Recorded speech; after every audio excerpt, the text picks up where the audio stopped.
So here's a review lecture where we're going to cover linear functions, quadratics and cubics and so on, as well as logarithms. As our first example, we discussed try to find the line through -1, 3 and -2, 1. So if I drew this, so here's -1, there's 3, there's a point, there's -2, 1, there's another point. As you can see that the slope will be this way and the line will continue onwards. So the slope is equal to, is the difference in the y values over the x values. So it's 1 minus 3 over -2 minus -1. Or the other way, I could take the difference in the y values the other way, 3 minus 1 over -1 minus -2. Either way, the slope is 2. So say you wanted to do it this way, y equals mx plus c. We could pick either of the points, this one or this one, and we should hopefully get the same value of c.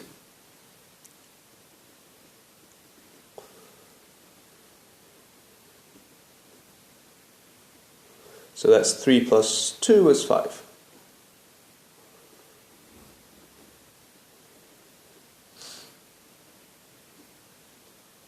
And this is c is equal to 1 plus 4, and c is also equal to 5. Great. That was a check. And so the equation is y equals 2x plus 5. This is the y-intercept. Because it's the value when x is equal to 0, so if I had to put this in, that would be 5. Okay, so this was kind of assumed. In the lecture and homework, you'll be finding interceptions of, say, straight lines with various other types of curves. So review so far. Number 1, in tutorial 1 we covered completing the square.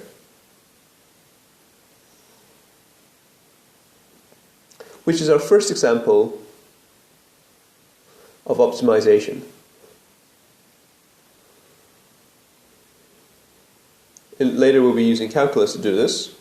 But the idea is that completing the square is the best way to find that key point, the turning point optimization.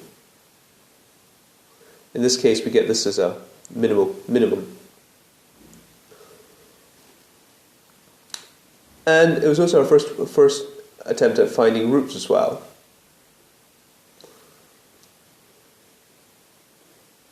That is, looking at the y equals 0 mark, we have a quadratic, and we can find the roots x1, x2.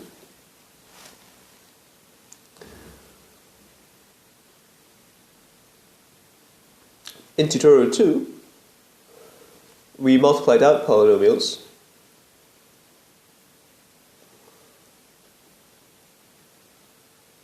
using Pascal's triangle,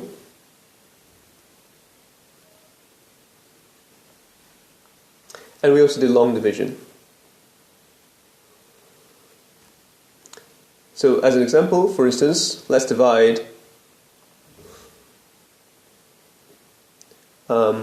x cubed plus 3 by x squared plus 7x plus 1. I think it's important to be able to be familiar with long division. It's a very important concept. So, and the important idea is to think of x cubed plus 3 as x cubed plus 0, x squared plus 0x plus 3. You're going to divide by x squared plus 7x plus 1. And so the first factor, there's going to be some stuff here, and we're going to get some remainder eventually.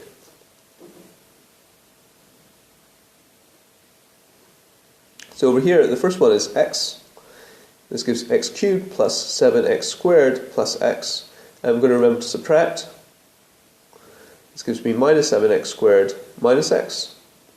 So here, I should have minus 7. Minus 7x squared minus 49x minus 7. We're going to subtract all that. Make sure that each time the first term will cancel. So notice that this term This term will definitely cancel, and this term will definitely cancel. And this gives minus x plus 49, so that's plus 48x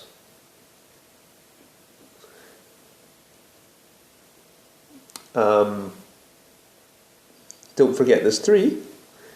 3 plus 7 is 10. And note that here we started with a degree 3 polynomial. We're dividing through by a degree 2 polynomial. And so we would expect, and indeed we get this, the factor we get is a degree 3 minus 2, and our remainder must have degree less than 2, less than the degree of the thing we're dividing by. And one way to write the final answer is that we get x minus 7 plus 48x plus 10 all over x squared plus 7x plus 1.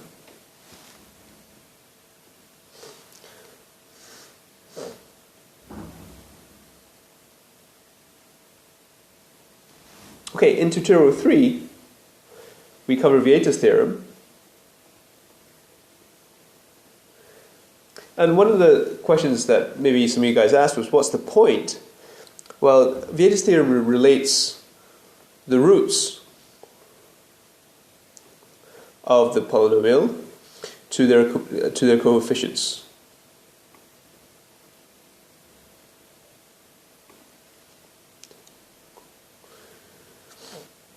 And it simplifies computations.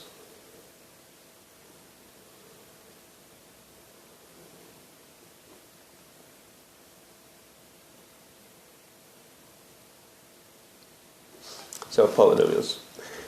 So it says that if for a non-zero and b squared minus 4ac is bigger than 0, then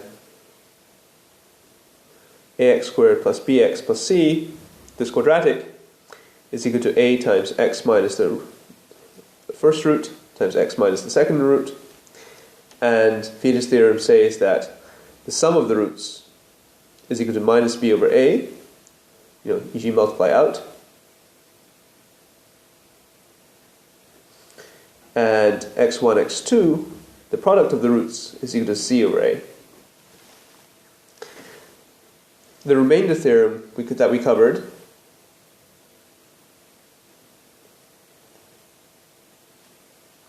it said it was just long division again.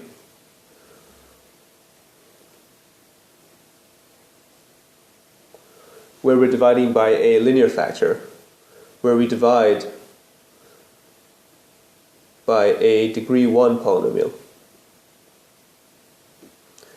So what does that say? It says that if you have a long division process, so you have some polynomial, we have a degree 1 guy, and there's some long division process, you get some stuff here. And finally, the remainder is less than degree 1, therefore a constant. So that in particular, call this polynomial P.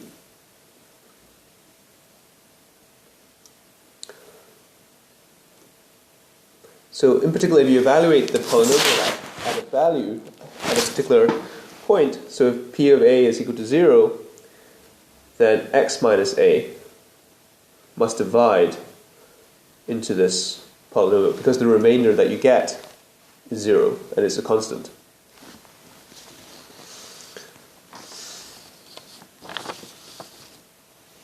In tutorial 4, we studied rational powers. So we can manipulate x to the k, but in particular, the square root of a. And powers lead to, so these are exponential powers. When you take the inverse, we get to logarithms. So that statements for b to the x equals y, let's say that b is bigger than 1, it could be between 0 and 1, but for simplicity b is bigger than 1. So b to the x equal to y is equivalent to x is equal to log to the base b of y.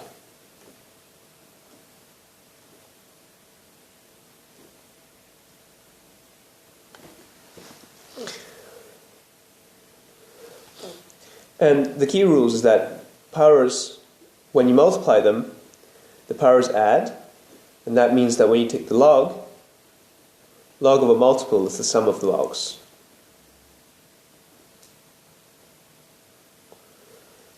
And power of a power,